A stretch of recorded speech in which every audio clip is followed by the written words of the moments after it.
Isang mabiyayang umaga sa ating lahat, mga kapatid ko kay Kristo. Isang kagalakan na muli tayo ay makapagpulay-bulay sa salita ng Panginoon sa umagang ito. 10 minutong pagbulay-bulay ng mga salita ng Panginoon upang papurihan at sambahin ang ating Panginoong Kristo sa umagang ito. Ang ating pong pagbubulay-bulayan sa magandang umaga ng linggo ay matatagpuan sa Mateo 6, talatang 21. Ito ang sinasabi, sapagkat kung saan naroon ang iyong kayamanan, naroon din ang iyong puso. Isang bagong buhay. Yan ang pamagat ng ating pagbubulay-bulayan sa magandang umaga ng linggo. Tinanggap ni Arturo si Kristo sa kanyang puso bilang tagapagligtas at Panginoon.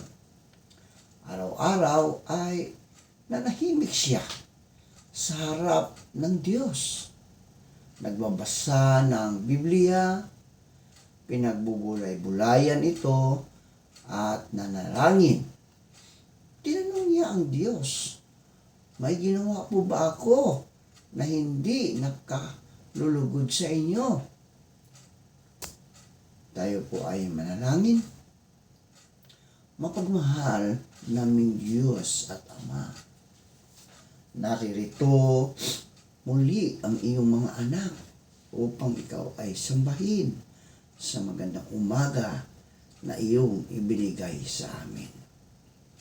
Maraming salamat sa muli mong pagising sa amin sa umagang ito.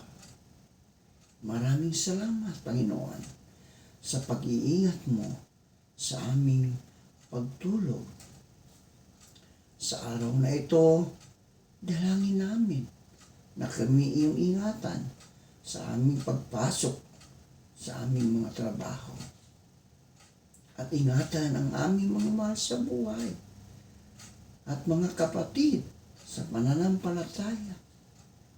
Dalangin namin na abutin mo ang aming mga kapatid na may mga karamdaman upang sila, O Diyos, ay gagaling. Salamat, Panginoon, sa mga kasagutan sa aming mga panalangin. Amen. Sa ano-anong paraan nagiging bago ang isang tao o ang isang Kristiyano? Una, ang kanyang puso ay binabago.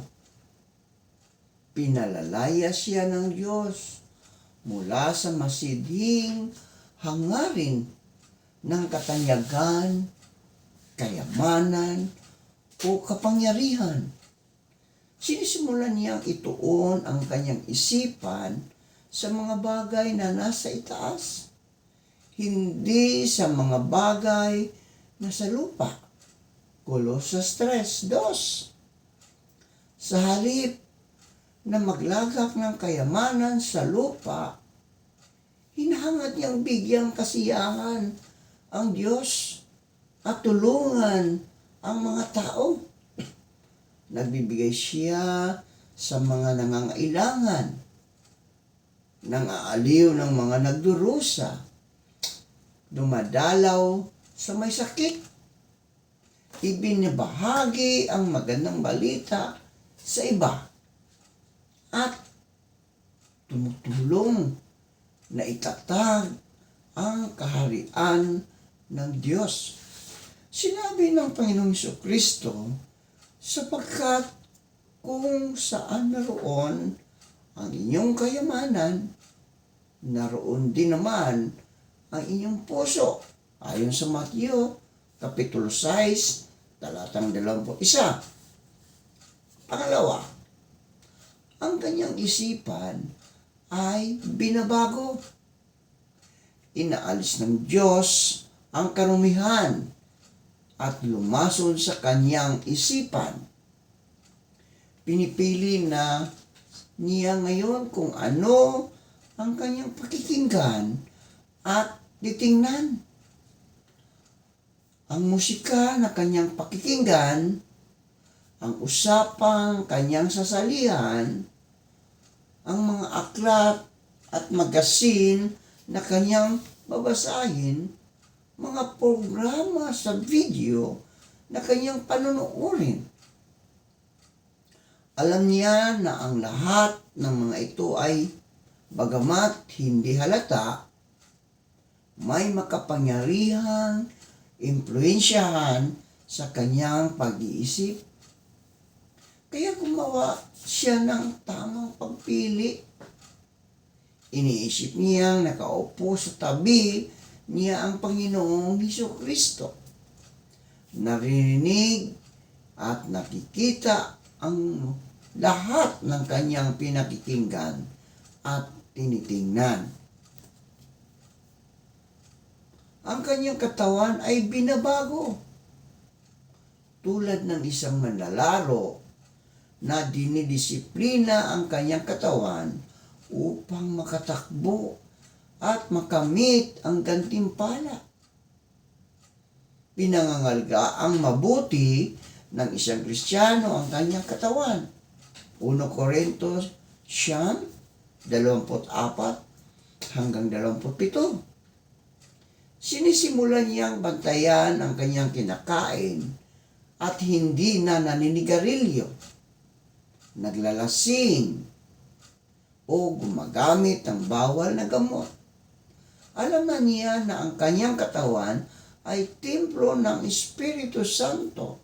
1 Corinto 6:11. At higit na siyang iniingatan ng kanyang sarili.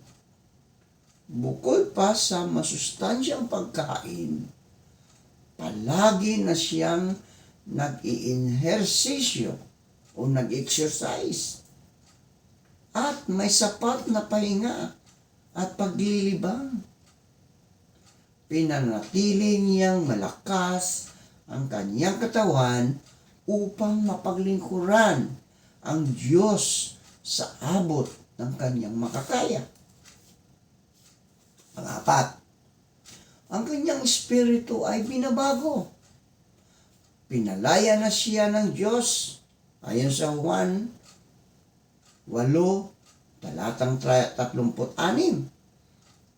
Lumalapit siya sa Diyos at hinahanap siya ng buong puso. Nanalangin siyang mapuno siya ng pag-ibig, kagalakan, kapayapaan, kahinahunan, kabaitan, kabutihan, katapatan, kaamuan, at pagpipigil sa sarili. Galatia 5:22 hanggang 23. Dapat maranasan ng bawat Kristiyano ang mga kamangha-manghang katotohanan ng pagiging bagong nilalang. Naranasan mo ba ang mga ito, kapatid?